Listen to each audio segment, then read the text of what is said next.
All right, so welcome to 1 Million Cups. Thank you all for coming out this morning. I'm Spencer Jones, one of the new organizers, and we're going to start off this 1 Million Cups a little bit differently. We've got the previous organizers are going to come up and then say a quick piece about their time here and what it's meant to them. Then we'll go ahead and kick it off and then have our companies and presenters come on board. So without further ado, one of the best organizers in the history of the land, Jordan Carlisle.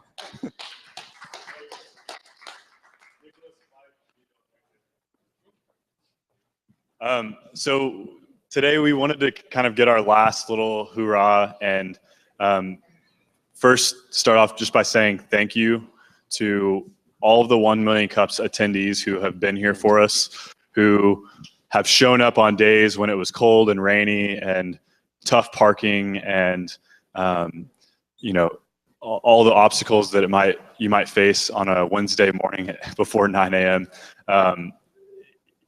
This event has been something that when I was considering moving back from Fayetteville to Little Rock, it was kind of just an idea that Mike and I had, and we weren't even sure if people would come or really get involved. We just thought it would be a good idea and something really powerful to try and see what the impact could be. And I started working on this with Mike as more of a facilitator role, and from that first day, I made it a point to say, this is about the entrepreneurs. This is about entrepreneurs leading entrepreneurs and setting an example and helping each other out to build a community so that we can grow together. And there's a tinge of me that always kind of felt like I wish somebody else would be up here organizing, because I want an organizer who is a full-time entrepreneur doing this. But at the same time, learned a lot and have had a great time doing this with everyone here. And I am extremely excited about the organizing crew that we have coming up, because they are all very entrepreneurial and they're going to do a great job. But I just wanted to take a second to thank everybody who's come out week in and week out to come and support us. And that's probably the coolest thing to me about 1 Million Cups. And so I want to pass it off to Nicholas and Mike. They've been here with me since day one, pretty much, and give them a chance to say a couple tidbits about what their favorite experience has been, and why 1 Million Cups has been important to them, and any other things that they might want to add. Hello, everybody. This is not often that, have a microphone in my hand. It's not something I enjoyed. Well, I still have the phone in my hand, right? So I'm not periscoping, live streaming this, but the 1 Million Cups experience has been quite enjoyable to me for a number of reasons. One, I enjoy community building and, meeting new people, and 1 Million Cups has given me that avenue, not only in Arkansas regionally, but, nationwide. I was at one point when I was coming to 1 Million Cups, I felt, I guess you could say, bad if I ever missed one. So I know I missed 3 1 Million Cups since the inception, which those 3 times that I missed, I was thinking like, man, I wonder what they're doing in Little Rock. And of course, I was following along on the social platforms to see what you all were doing. And sometimes when I missed, I was actually at another 1 Million Cups, like in Kansas City and places like that. So it's cool to see how the 1 Million Cups brand is as strong as it is, and also see how some of our 1 Million Cups presenters have had the opportunity to take part in the passport program and go to other places to see how it's done. Because trust me, there's a smorgasbord of talent, and some people make it a theatrical performance. Some people are very laid back. Some people are very, you think you're like on Shark Tank or something. So it's cool to see how things have changed, and I'm excited that the community is growing and things are changing. I'm really excited about new organizers. I think we have a great crew. I feel like you picked the people that are going to be better than you at what you were doing. So I think we've done that, and I'm excited. I feel like, people, as an entrepreneur, you always think, you have to think about, exit strategy, right? So your liquidity event. So I guess this is our liquidity event, and I guess we got, kind of paid in coffee. Coffee, man, it's liquid. It's liquid gold. Stick with the plan here. So it's been my pleasure to serve you all, and that's all I have to say. I'll be saying things on my phone. So you're good at that. Well, yeah, this is, I'm echo what these guys said. I mean, this has been a really cool thing for our community. I mean, when we went up to Kansas City for that first opportunity to go through training and all that and hear the stories. We didn't know if we could really pull this off here because most of the communities were larger than Little Rock was, but we've been able to maintain something here, that some of the places that couldn't. I mean, I know Nashville tanked, which is cool because that's okay. Not for Nashville, but I'm really, really proud of what we've been able to do. Probably the greatest thing for me has been talking to the presenters after they've been up here and presented, because to a person and to a company, they've told me I had no idea how great this was, and I had no idea how many connections I would make, and it really has helped them. You guys feedback to them, and then you guys connections throughout the community has really made an improvement for these for companies, which is what at the end of the day we're trying to do. And a couple of things that because we always ask what would you ask of the community. I would say keep talking this up as much as you can, because the greatest thing personally for me is that this has given me yet another excuse to talk to people, to tell them about 1 Million Cups, because I'm not shy in doing that. But still, probably 7 of 10 people that I talk to have never heard of 1 Million Cups when I'm in and around Arkansas. And so even here in Little Rock. And so there's just a huge opportunity for us to spread this word and for our great new organizers to really take that and figure out creative new ways to do it. And so, we're looking forward to what's to come. And Susie Cowan isn't here today, but I know that I can say this on her behalf, that Susie was a presenter at 1 Million Cups and was somebody who showed up and started volunteering her time to help set up and break down without us ever even talking about her being an organizer. And the passion and commitment that she put into this as a volunteer was amazing, because she did everything for pretty much an altruistic reason. It's the fact that she loves supporting local business, and we were so honored to work with her and get to see her also grow what she's working on with Legends of Arkansas. So guys, without getting too mushy, this was great. This was great. Not say I love you, man. Don't say that. Doing all this with you, and it's been fun. I might take a break from 1 Million Cups. He's not ever coming again. Ironically, I'm not going to be here next week. No, but we'll be here. We definitely intend on practicing what we preach, and we're all here to support the community as entrepreneurs, and now maybe we might just take advantage of it a little bit more as entrepreneurs ourselves. So thank you all for listening. And real quick, I want to welcome up our new organizers. I know we've had a few of them up, but I want to give them just a moment to introduce themselves. Come on up, and they're going to say who they are, what they do, and then one thing that they're excited about moving forward. And I'm done. Good night. Let's give a round of applause to these guys. Thank you, guys. And I'll keep it brief since a lot of you know me, have seen me before. Spencer Jones, I'm a registered nurse, and then got the entrepreneurial bug and got into an accelerator or two, and kind of didn't look back since. But the biggest thing I'm excited about is to be an organizer, is to give other people that opportunity that I had some time ago. 1 Million Cups was one of the first pitches that I did during kind of my entrepreneurial journey, and I found it to be a really good place. It was a safe environment where you can kind of peel off that layer and then have people give you candid information about your pitch. It's very informative, and it helped me grow personally. It helped me build my pitch, but it also gave me that confidence to say there are people that are interested in your idea, in your thoughts, in what you're trying to do, and there's a community that supports you, and we're here for you. And that was huge for me. Confidence is a really big thing for any entrepreneur to have, and this was really just a vehicle to deliver that for me. And I hope that we can really bring in a diverse crowd, a diverse group of people, whether it's industry or what have you. And so whatever the idea, whatever the case is, we can build that person up, build the community up, and share a bunch of great ideas over some good coffee. So I'll turn it over to Scott now, and thank you guys. Tim, sorry, gosh. Sorry, I was like, sorry. Maybe I look like a Scott. Sorry. This is a real privilege. About a year and a half ago, I have two businesses, one of which came along during that 18-month window. But I've had a furniture design company for about 10 years, and I'm a lifelong entrepreneur. Elise is telling me to stick the microphone. Can I just talk louder? Yeah. I hate these things. I feel like I'm on American Idol. So about a year and a half ago, Nicholas and Jordan, who I'd never met before, reached out to me over Twitter about my furniture design company. I had no idea who these guys were or what they wanted or where they came from.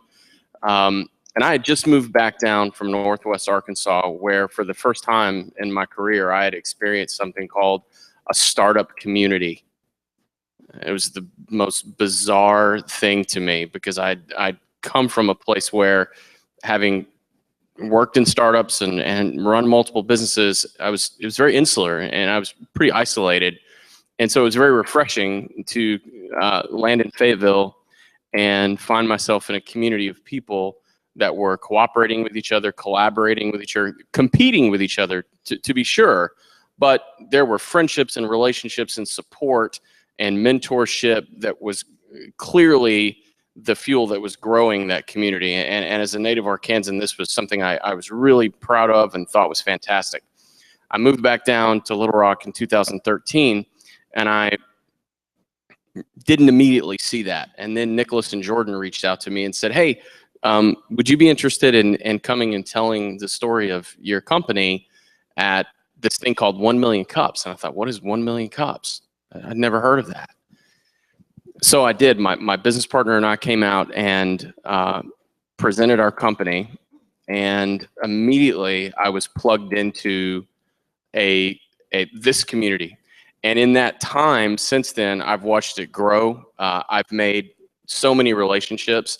I want all of us to thank Jordan and to thank Nicholas and to thank Mike and to thank Susie, because that second business that I have, I travel around the Southeast now and I tell the stories of startup communities and entrepreneurs around the region.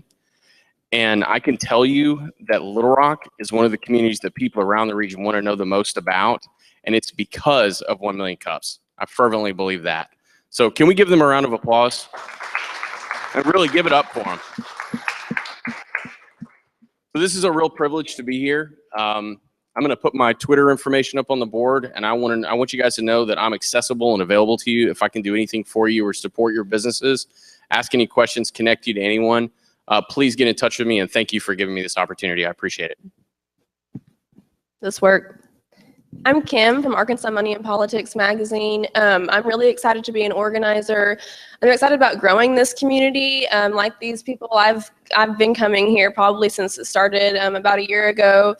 And I want us to be a resource for y'all. If you don't know us, reach out to us and get coffee with us. But we can, as community organizers, we can help connect you to things that you need as entrepreneurs. And I want to work together to grow this community even more over the next year.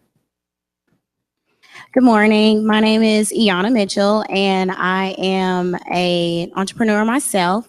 I run a company called My Color of Beauty.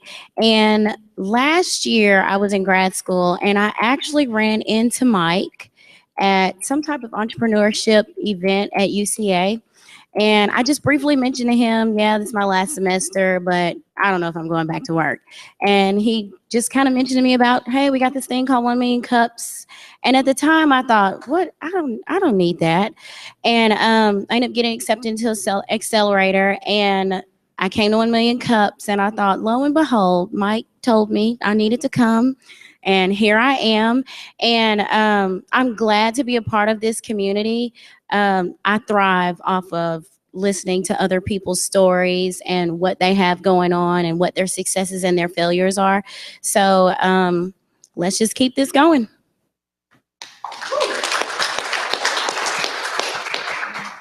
Also want to give a shout out to Jessica as well. And yeah, the person that makes all the back end happen and organizes really is the true organizer, and not, does the work. Jessica back here, standing up. Everybody, round of applause for her. Yeah, so like everybody said, very privileged. I've had the privilege of knowing all these three people, great people. And if you haven't ever met them, like she said, ask to get coffee with them, and you'll be really excited. And you'll probably ask them to get coffee again soon. So I guess without further ado, we'll go ahead and start with the first pitch. This is someone that the first time I heard about their company, I was instantly thrilled. And being from healthcare, it was one of those things where it resonated with me. I had to dial back the amount of questions I was asking them because I just wanted to pepper them with things because I was so interested. And they have gotten some incredible traction here lately, which, good PR and traction for startups is kind of one form of oxygen. So without further ado, I'd like to introduce PediSand. Hi, you guys. I'm Carmen Hart. This is Carolyn Jones, and we're the inventors of the PediSand. Were you going to show the video, or? Yeah, go ahead. Yeah. It's just going to be on that screen. Okay. Very much. Now to our search for today's next big thing, as you help us send one winner to QVC this weekend to sell their new product. Now, on Tuesday, we met the finalists in the apparel and accessories category. And by the way, you chose the Canini by Joanne Snodgrass of Palm Beach, Florida. She'll be back on Friday for the final pitch. So now it's time to move on to the home, household, and pet category. Our judges once again, Doug Howe, QVC's Executive Vice President of Merchandising, Jill Martin, a Today contributor and a creative director at QVC's Jilly brand, and Mr. Al Roker, who is Mr. Al Roker. All right, let us meet our first finalist. Hi there, I'm Linda Mendonca from Fall River, Massachusetts.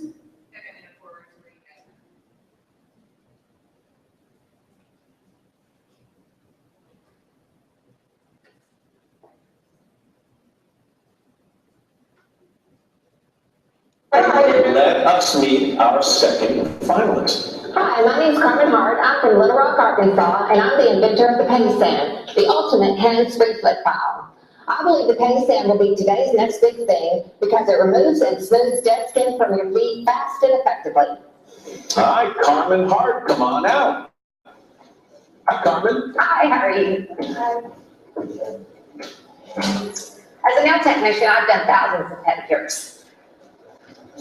And so I developed the PediSand because people need to be able to file their feet and without hurting their backs or using their hands if they have tendonitis issues, which is what I did have. So you simply slide your foot inside the pocket, mix your foot with a little bit of water, slide your foot back and forth, and watch the dead skin roll away. Wow. Now, what made you decide to do this? I mean, how long did it take you to develop it? Well, it's been in development for about 5 years. So we've been working on it, trying to get everything lined out. It takes a while to get a patent. It's patented and it's made in America. And so we had to go through all the stages of all that. And it took a little extra time, but we finally made it and we're here. A lot of the feedback has it been that it's kind of a 2-for-1, like you could watch TV or do work. Yeah, like I'm talking to you right now and I'm sanding the dead skin off my feet, you can actually see it coming off. So it's pretty easy. Yeah. How long does it actually last? Then you replace the Sandpaper lasts 6 months to a year. I mean, and we didn't have replacement sandpaper as well. Okay. So yeah, it's really great. It's terrific. That's fantastic. Feel great. Way to go. It has to feel good too, doesn't it? It does feel good, especially if you have itchy feet. That's really good for that too. Thank you so much. We appreciate it. And that is the PediSand. And now to our final of the. Okay, so there you go. It was a lot of fun. Thank you. Okay, and so we basically when we developed this, I just had an idea. I thought I have tendonitis. I need a way to buff my feet without using my hands because it's painful. As we age, we have trouble bending. Older people have trouble reaching. So it's over here, Carol. But anyway, so we developed this. Hold on, Carol, go back. Because we wanted the ergonomical design to use the largest muscles of the feet. So it was on the floor, your sitting position, don't have to bend and move that way. So it covers more surface area of the feet. You can go to the next one now. It has a large abrasive surface, which is the largest surface in the foot filing industry currently. You need a microphone, Carol. And so it's made of ABS plastic. It's very durable. It lasts a very long time. It's usable for people with disabilities. We've actually had a couple of people that Carol knew that had rods in their backs. Actually, we didn't know them, just people coming on our website after they purchased it saying that they needed something. They were, Turn it on. I guess so, embarrassed to get pedicures in public, just wanted to take care of their feet at home, but could not bend over or even pick up their leg to their knee in order to use a handheld device. So for them, it was something they've been looking for, and they were thankful to get it. When we were up at the next big thing, we were able to get 2 30-second spots, which generated like $10,000 in revenue for us, which was amazing. It helped us to pay off a lot of debt that we had. And then we also got the contract with QVC, which was a blessing because it's very rare. It's very hard to get in QVC. People takes years. I decided to get into this contest on a fluke, and we had no idea we'd get in, but it was a blessing in disguise. We were chosen out of over 2,000 other products to get into the category. And then they contacted us, said that we were in the top 13, and then that they would notify us the next week. And if we were in the top 9, then we would go to New York the next week. So we didn't have a lot of preparation time, and that's how it seems everybody operates. And then they're like, okay, well, here's your purchase order. And while you're in New York, we need this shipped on the 20th of October. We feel like we've been on the fast track ever since we launched this on July 4th. That's how it's been. It's crazy. But we've enjoyed it, and my pictures are getting a little bit better. But so go to the next one. And this is our mission statement. We're seeking to provide an innovative solution to get the PediSand into people's homes, to use them, not to take the place of pedicures, but to help maintain their feet while they're at home. And, a lot of people, like she said, are embarrassed to get out and get their feet done. It's just a blessing for them, because it really is important to take care of your feet. As far as health-wise, you don't want a lot of the dead skin to build up on your feet, because it can cause cracking and problems with your feet in the long run. So you can go to the next one. The personal care items it's a $250 billion industry.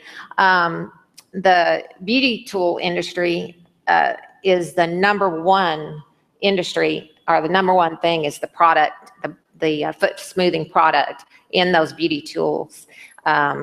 It's not really about the money, it's more about the need. There's a large need for this product, and we have hit something really spectacular here, because there's nothing out there on the market like it.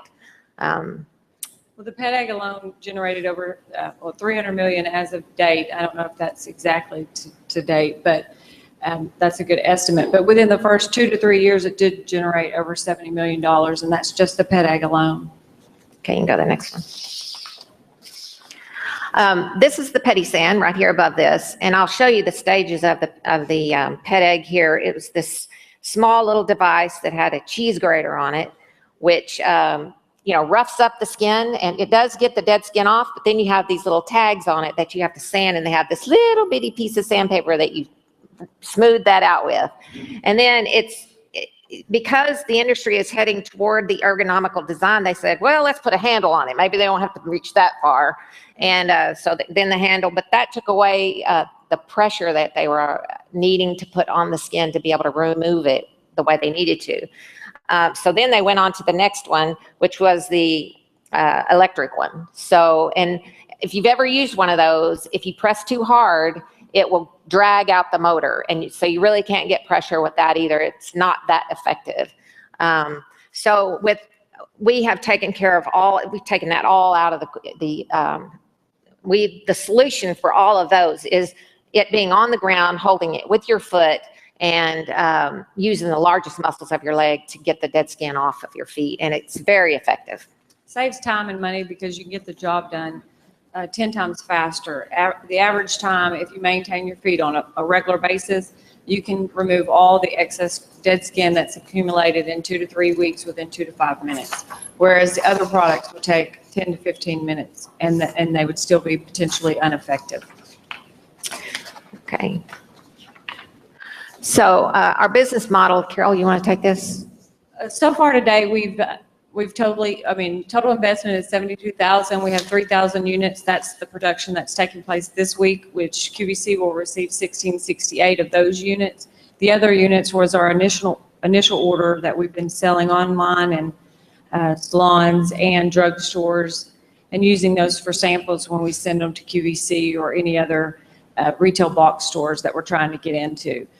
We started the kickoff, actually launched on July 4th because we're proud that our product is made in America, and we thought what better day to launch the product than on America's birthday. And the gross sales as of today is $42,000. Go to the next slide now. Our marketing strategy, we're wanting to get into all the big box stores, basically. So we're doing big box store submissions like Bed Bath & Beyond, the CVS pharmacies, Walgreens, that type of thing. E-commerce, social media, and we also want to hit some trade shows this year. This next year, yeah. This is our contact information. If anything that you guys could help us with is getting into big box stores is our main focal point right now. E-commerce is ideal too, but just getting the word out and talking to people about the PediSand. Go online, buy your own. On QVC, go ahead. On QVC, we do need those units to sell out as quickly as possible. They will revisit our sales in 2 weeks, and if we sell sufficiently, then they would consider us giving some airtime. Currently, we do not have any, we have no exposure on the QVC TV production show, just on their website. And you actually have to type in the PediSand in the product keyword search. They did announce that on the Today Show, but I don't think anybody really realized it. We haven't promoted it either because we needed to sell more product on our site in order to move forward debt-free, which we've done. And so now we intend to launch that we are on QVC starting today or tomorrow. And I just want to thank you guys for supporting us in New York. It was great. And just thanks for all the pitching is really improved. You guys have helped me with my pitching. When I first started, I was like holding this up here like this. They were like, you come on, need to move a little bit. But so I'm getting better with that. So you guys have been a great help. Thank you very much. I'd like to say it would have been nice if we would have been here maybe a year ago. Yeah, it would have. This is my first time to speak in public since 19 years old in college. So you did good. I might pass out, but I'll. Great job. Thank you very much. Thank you for listening. So wait. Oh, okay. Wait, Mike. Hang out, because we're going to give people an opportunity to ask questions. Okay. Questions for PediSand? Come on. Tim, you've got your own mic up there, don't you? No. Okay. Oh, I'm sorry. Oh, it's okay. You needed it more than I did.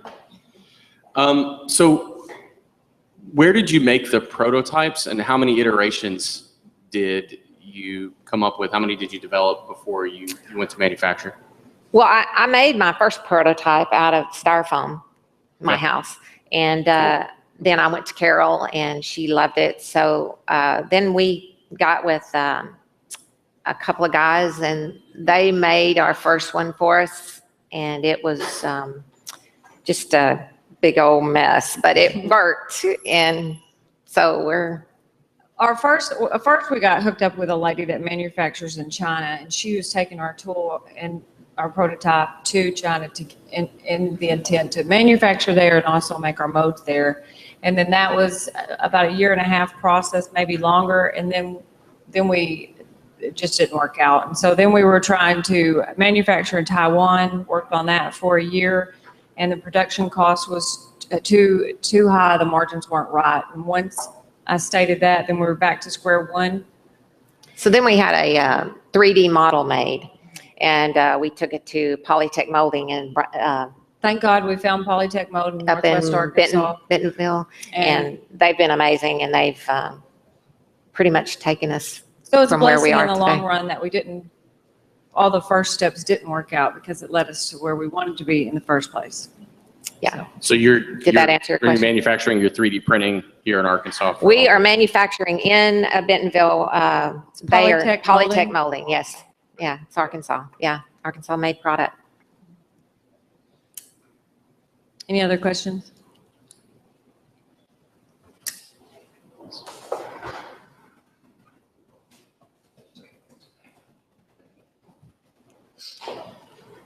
Hey, Mike Steely. Of Hi. course, I'm a big fan of you guys. You know, I would kind of personally like to thank all of you all, because a couple of weeks ago after 1 Million Cups, it was the day of the Today Show deal, and we were really making a big push on social media.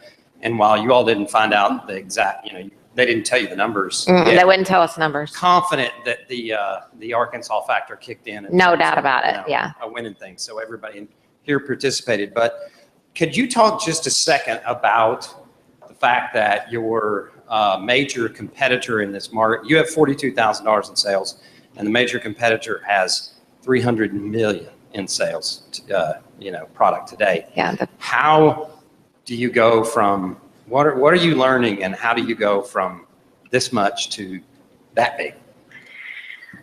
We never intended to manufacture the product. Actually, we intended to license the product to a big player.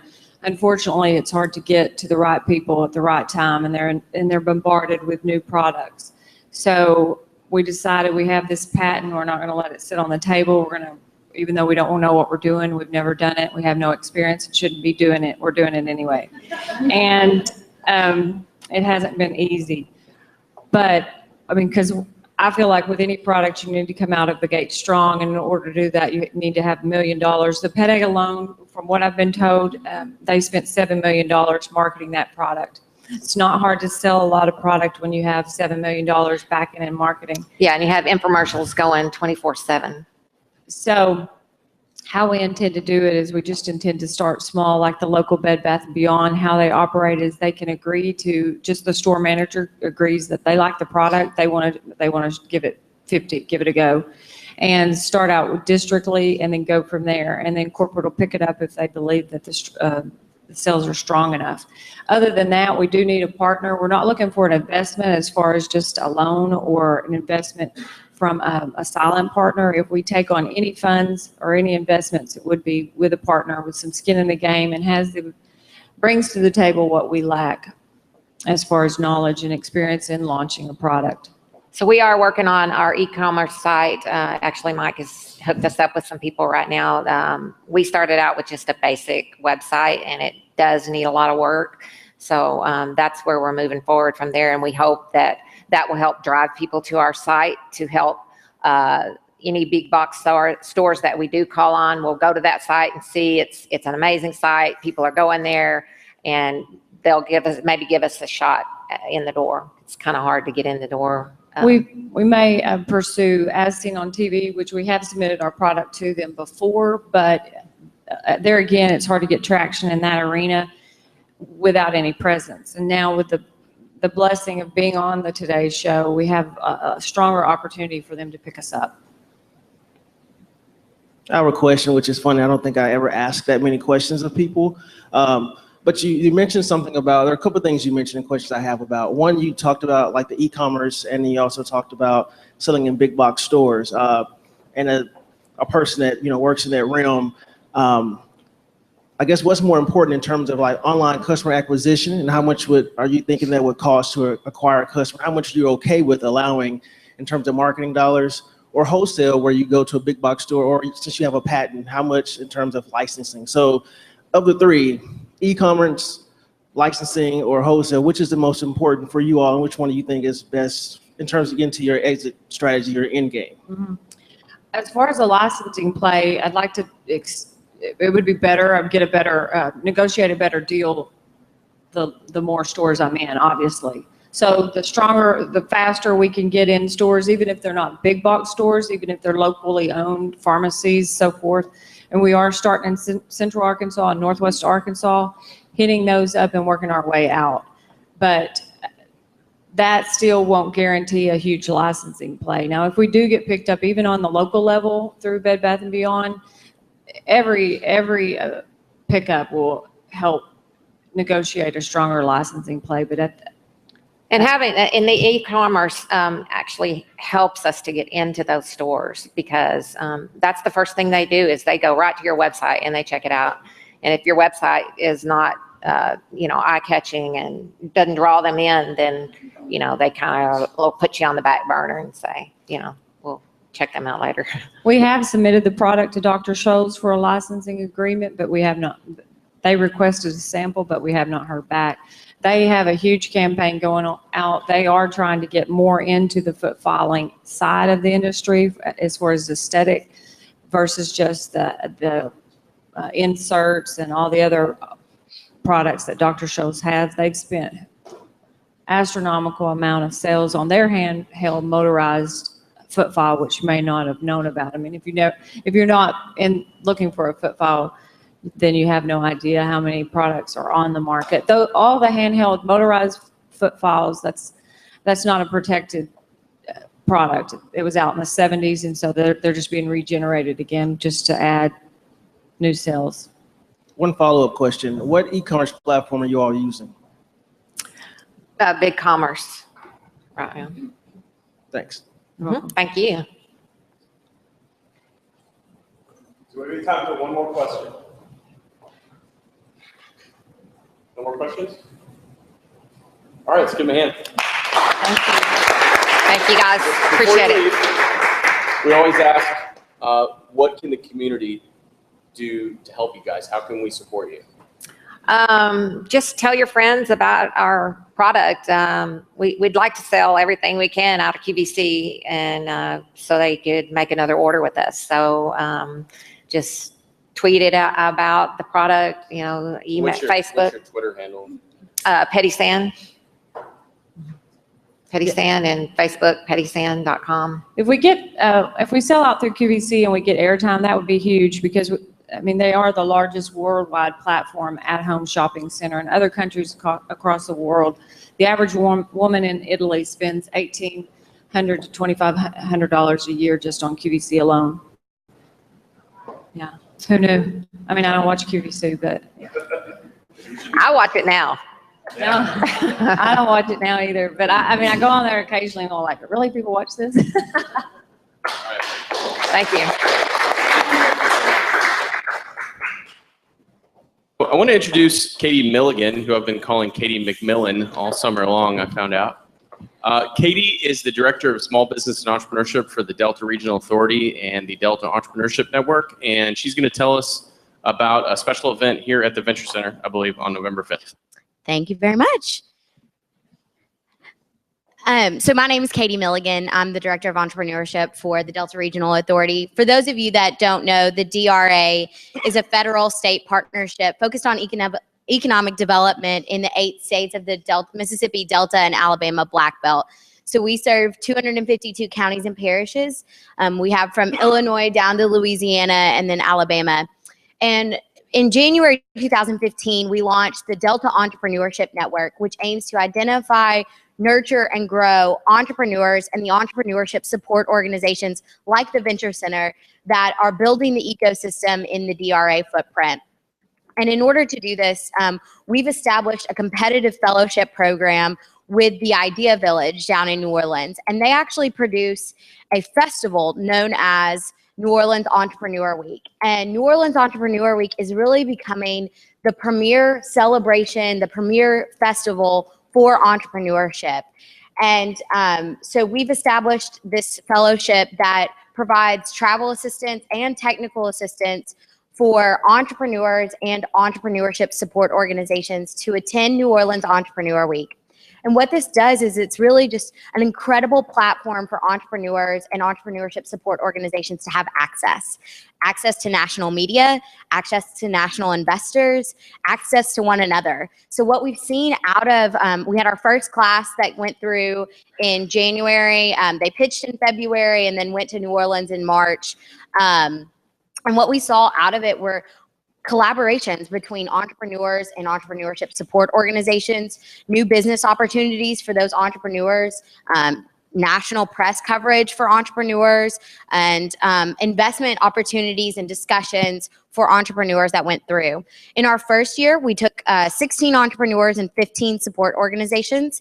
In this next round, we're going to take 20 entrepreneurs and 15 support organizations.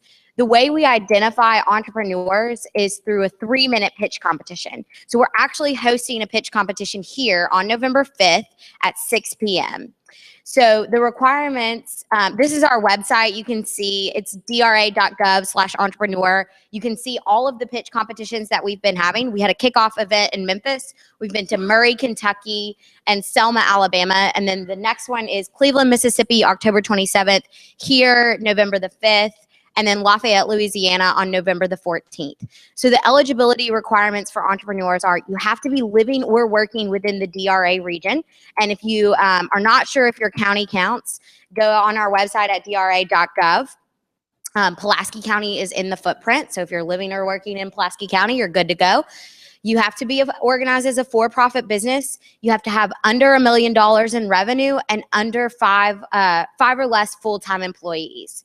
For the support organizations, you have to be a nonprofit or individual that is providing services for entrepreneurs at little to no cost. So doesn't matter what industry you're in, doesn't matter if you've been in existence for 1 year or for 15 years, we want all of you. So the application is on our website at dra.gov/entrepreneur. You basically submit an intent to compete. And then when you get here, it's like I said, it's a 3-minute pitch. You'll answer questions from a panel of judges. There are the eligibility requirements as well as what we're looking for in the pitch are all on the website. So things like what's your target market? What are your risks? What's your scalability? Basically questions that you should be able to answer in your sleep. So even if you're not interested in pitching, I would recommend you going on the website and just seeing if you can fill out the application for your business or for your company. It's a really good exercise in those tough questions that you're like, oh, I didn't really even think about this. I really need to be able to answer it.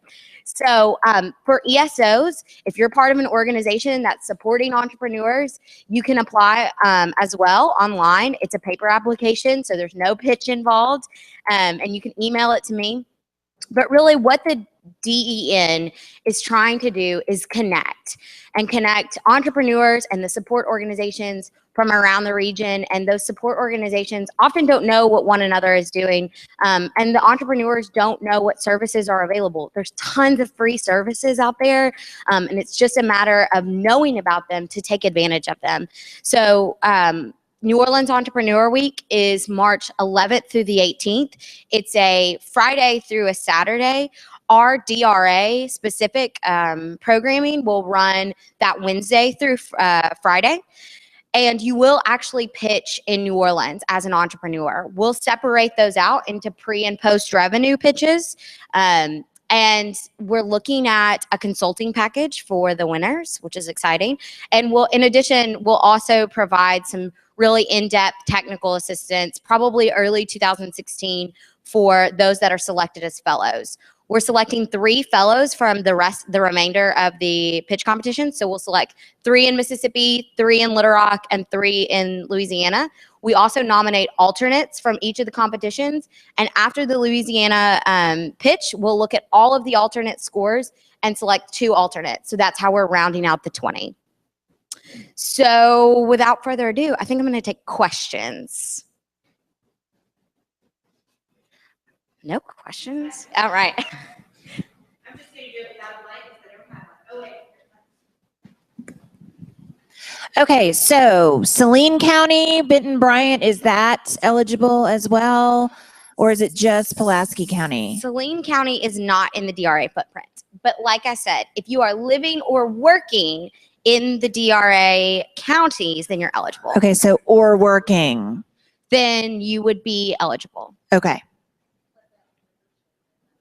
And the states, so all of the Arkansas counties are on the website at dra.gov. So if, say, there were entrepreneurs that lived in Hot Springs or Benton, but were members of the Venture Center, does that count as working out of Pulaski County? I would say they're working out of Pulaski County. I would too. Okay, cool. So if you are a member of the Venture Center, you are working out of Pulaski County and are therefore eligible for the DRA pitch competition. I would make sure that you clarify that as well in your pitch and just say, I'm currently working out of this cubicle in the Venture Center. Okay, cool. Thanks, Katie.